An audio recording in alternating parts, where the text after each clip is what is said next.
اللہ کے محبوب علیہ الصلوۃ والسلام نے جو ہے وہ ذکر فرمایا، الا اخبرکم باہل الجنہ، میں تمہیں اہل جنت کے بارے میں خبر نہ دوں؟ تو ظاہر ہے صحابہ نے جھولیاں پھیلا دیں اور عرض گزار ہوئے کہ ضرور ارشاد فرمائیے، چونکہ ان کو یہ آرزو تھی کہ ہم اہل جنت سے ہو جائیں، اور دوزخ سے اللہ کی پناہ مانگتے تھے۔ اور یہ بات ذہن میں رکھیے گا کہ دوزخ اللہ کی رضا کا مظہر ہے، جنت اللہ کی رضا کا مظہر ہے، اور دوزخ اللہ کے قہر و غضب کا مظہر ہے۔ مطلب کیا؟ اللہ جس سے راضی ہوگا اس کو جنت عطا کرے گا، اور جس سے ناراض ہوگا اس کو جہنم میں ڈال دے گا۔ تو جنت کی طلب کرنا یہ اللہ کی رضا مانگنا ہے، اس کی خوشنودی طلب کرنا ہے، اور دوزخ سے پناہ طلب کرنا یہ اللہ جل شانہ کے قہر و غضب سے پناہ طلب کرنا ہے اور اس کی امان مانگنا ہے۔ تو اس لیے ہمیں جنت مانگنے کا حکم دیا گیا، دوزخ سے پناہ مانگنے کی تلقین کی گئی، اور میرے اور آپ کے آقا و مولا نے اپنے غلاموں سے کہا کہ جب بھی اللہ سے مانگو تو جنت الفردوس مانگو،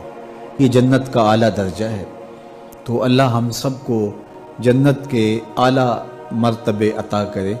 اور نار دوزخ سے ہمیں محفوظ فرمائے، آتش دوزخ سے ہماری حفاظت فرمائے۔ تو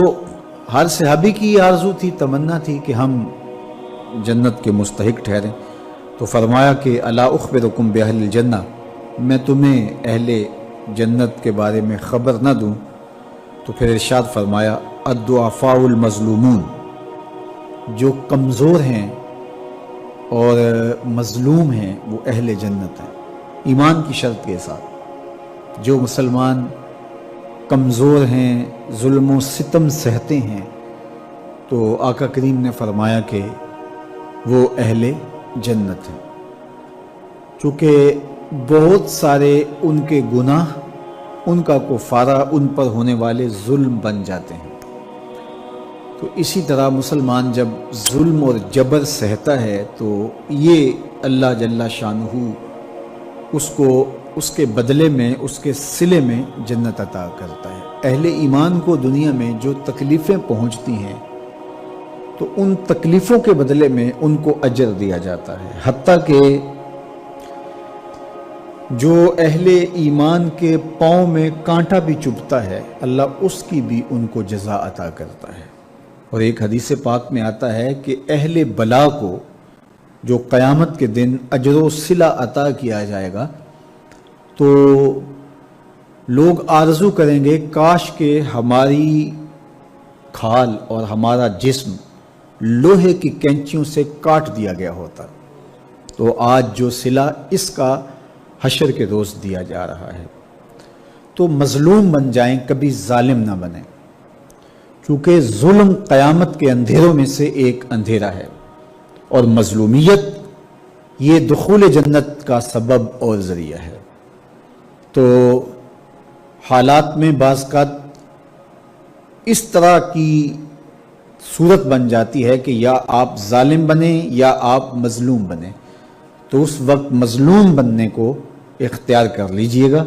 ظالم کبھی بھی نہ بنیے گا، چونکہ ظالم کا ٹھکانہ آتش دوزخ ہے اور مظلوم کی جگہ اللہ کی جنت ہے۔ تو اللہ کے محبوب علیہ السلام نے فرمایا الضعفاء المظلومون، جو مظلوم کمزور لوگ ہیں وہ اہل جنت میں سے ہیں۔ اب کشمیر کے مظلوم لوگ، فلسطین کے اندر جبر کی چکی میں پسنے والے، اور شام کے مظلوم مسلمان ایک طرف تو اذیتوں میں مبتلا ہے اور دل دکھتا ہے، اور دوسری طرف وہ مبارک کے مستحق ہیں کہ انہیں اس ظلم کے صلے میں اللہ جنت کی نعمتیں عطا فرمائے گا اور اپنی کرم نوازیوں سے ان کو نوازے گا۔ تو میرے اور آپ کے آقا مولا نے ارشاد فرمایا کہ ایک تو ضعیف جو مظلوم ہیں، پھر ارشاد فرمایا الا انبئکم باہل النار، میں تمہیں اہل نار کے بارے میں، دوزخیوں اور جہنمیوں کے بارے میں خبر نہ دوں؟ تو پھر خود ارشاد فرمایا کل جازری، ہر شخص جو اترا کر چلتا ہے، سرکش ہے، اور عقول اور شروب لکھا ہے اس کی شرح کے اندر، جازری کی تشریح کے اندر، ہر وقت کھاتا پیتا رہتا ہے، اس کی زندگی کا مقصد ہی جو ہے وہ نفس کی خواہشات کی تکمیل ہے، کھانا پینا اور شہوات کی تکمیل،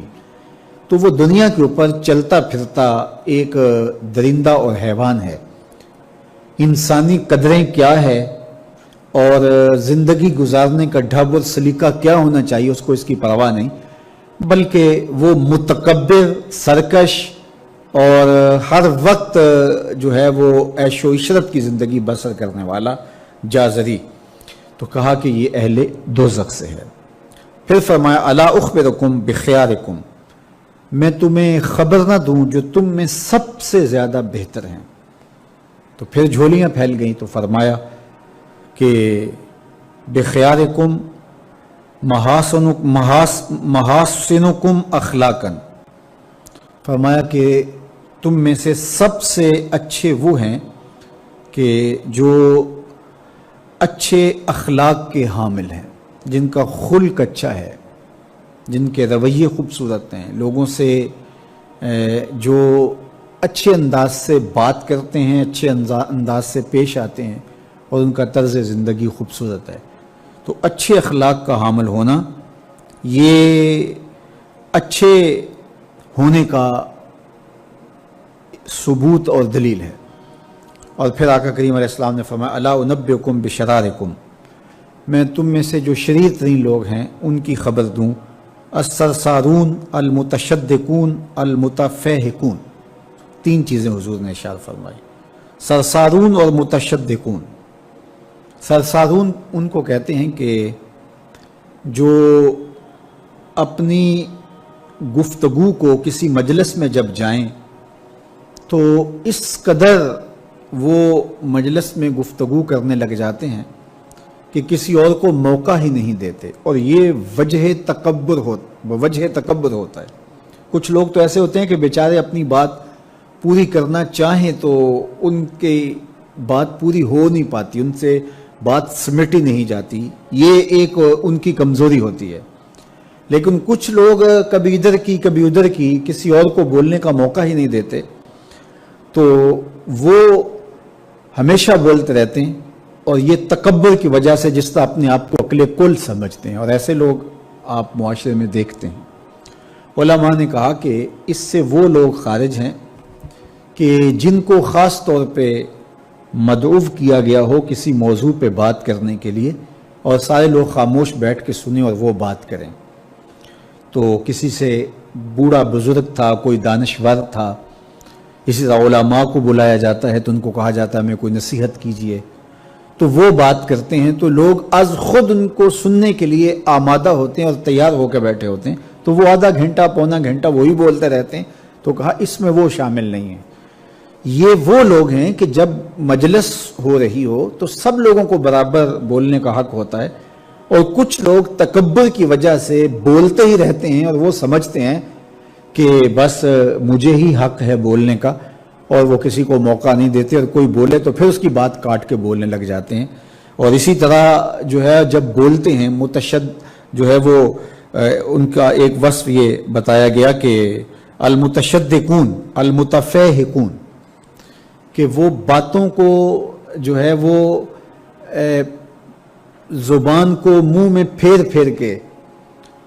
ایک روایت میں آتا ہے جس طرح وہ گائے زبان